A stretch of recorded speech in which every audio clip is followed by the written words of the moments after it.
I think the new energy geopolitics that we might see emerging are really a fascinating offshoot of abrupt climate disruption. To me, certainly, back to the Islamic world piece of that again.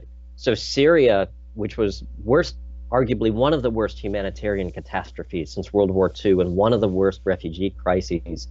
If they did not have that horrible drought in 2009, we might not have had that conversation or that failed state, basically. And so if you keep looking at the Middle East, and let's say that, heaven forbid, but we do go through this blue ocean event transition and temperatures rise, you could see those wet bulb temperature zones expanding in the Middle East. It's not just the anomalous, it's 136 degrees Fahrenheit in Iran for a brief period of time. You could see zones expanding of potentially uninhabitable regions where there's a lot of petroleum. Certainly the US has a ravenous appetite for petroleum. That's not going away. Russia, China, and India, their appetites for petroleum are not going away. And so, my question with all of this, as things are exponentiating, is where is this all going?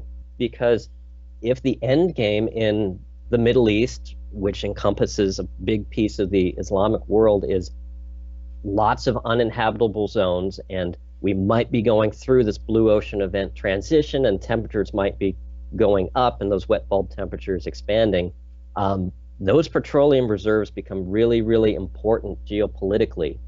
And so I wonder whether the tension with the Islamic world and all of these very confusing things to process, you're right. I think there might be folks figuring out geopolitically that there is an end game and things are going to get very, very ugly in the medium to near future in the Middle East due to abrupt climate disruption.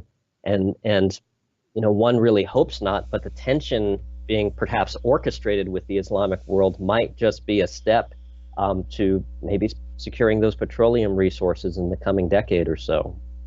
I think we're getting to the point where if we were to come up with a new disaster management of abrupt climate disruption, I think the things in the playbook now have to be resettlement, relocation, and evacuation. And it's so heartbreaking that you have climate refugees, both, and they can be in rain bomb areas in the mainland United States as well.